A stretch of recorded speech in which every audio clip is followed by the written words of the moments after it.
Assalamu alaikum everyone. The topic I wanted to discuss today is radical acceptance. So I watched this video. It was from the self-help part of TikTok community, and this girl was talking about how a lot of us would have an easier life if we learned to apply this concept into our lives. Now, what radical acceptance is, it's accepting reality for what it is, even if you don't like it, agree with it, or think it's fair. Now, I thought to myself, hold on, this sounds like a really, really familiar concept. It sounds exactly like tawakkul, which is having complete trust in Allah subhanahu wa ta'ala. So I think it's why a lot of us as Muslims do actually find peace in this life, because with tawakkul, you're learning to accept whatever outcome is decreed by Allah, right? It's not believing that Allah will give you everything that you want, but rather believing that He'll give you what you need, because Allah subhanahu wa ta'ala, we know that He is the most wise. I think what's beautiful about this is the fact that we're not expected to go through this life alone, you know? We can just leave our struggles, our burdens, our emotions, everything with our Creator, you know? Anything Allah subhanahu wa ta'ala wants us to come to Him with what it is we're going through. Now, Allah in the Quran tells us, perhaps you dislike a thing and it is good for you, and perhaps you love a thing and it is bad for you, and Allah knows while you do not know.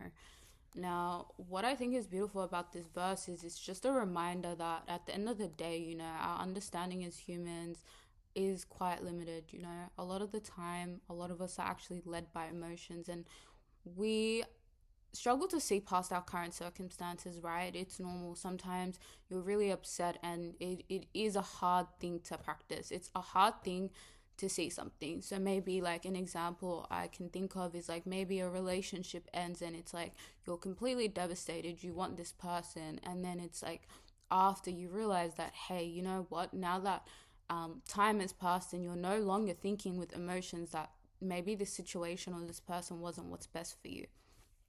Now, knowing that Allah is the most wise, it's like ultimately you can leave it with Him and know that it will be okay, right? You can't see it right now, but you can trust in Him rather than trust in something that, you know, there's no certainty with that, but there is certainty when you leave it with Allah subhanahu wa ta'ala. Now, I feel like a lot of us as well will prolong our suffering.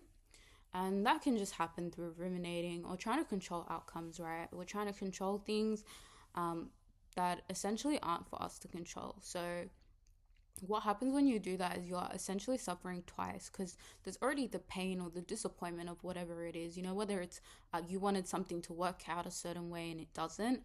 And then on top of that, instead of just accepting it, you're resisting it. So it's like you're picking at a wound that's already there. Now, I'm someone that does suffer from anxiety, and what that is it's a form of fear, right? It's trying to predict or control an outcome, which is why I'm talking on this topic, because honestly, tawakkul is the thing that really helped me overcome this.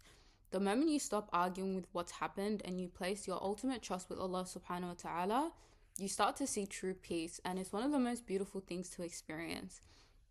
You know, you're no longer focusing on the external world, because the external world was never for us to try and control, right? And what starts to happen is you start to control your internal world, which is something we can't control. We can't control how we behave or how we respond to something, right?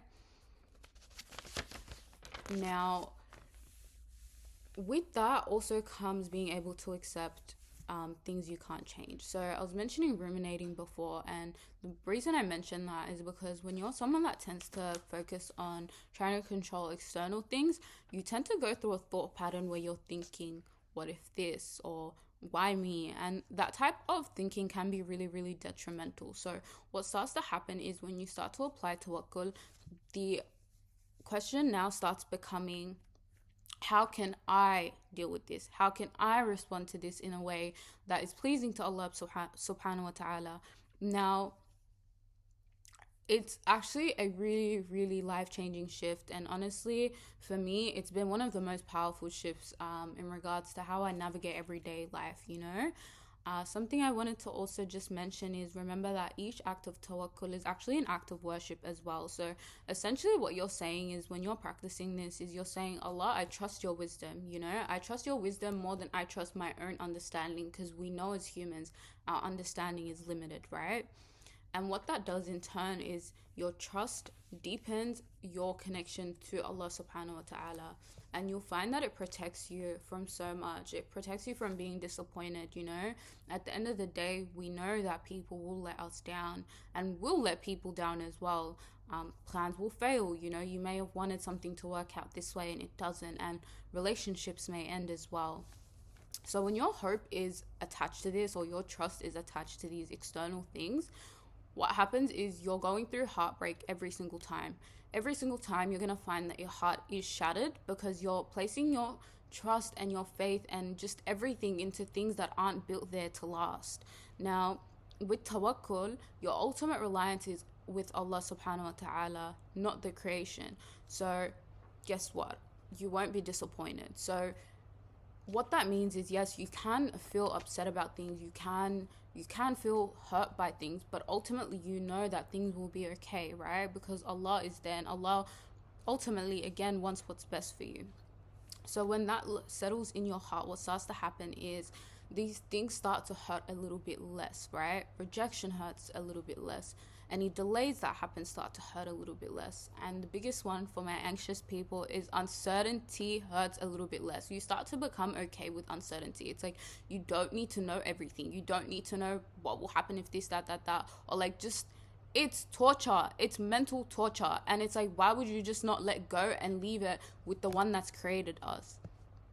Because ultimately, you know that your provision, opportunities, and sustenance is with Allah subhanahu wa ta'ala. So honestly, I think it's just something that's helped me, and a lot of people would benefit from this. I know they're calling it radical acceptance. I think the fact that we as Muslims already think like this is a beautiful thing, and I think it also just helps kind of put things in perspective. We're seeing our brothers and sisters overseas going through the most horrific things, and they're still holding on, and ultimately that is from tawakkul. No matter what calamity, no matter what struggle you're going through, when you can leave it with Allah, honestly, this life will be a lot easier. It's almost like you're having your hand held with you throughout this life. These are big things to try and put on your shoulders when you're trying to navigate everything on your own. So why do that when our creator is telling us that he's there and that we can come to him? So I hope it helps to whoever's watching this video, and yeah.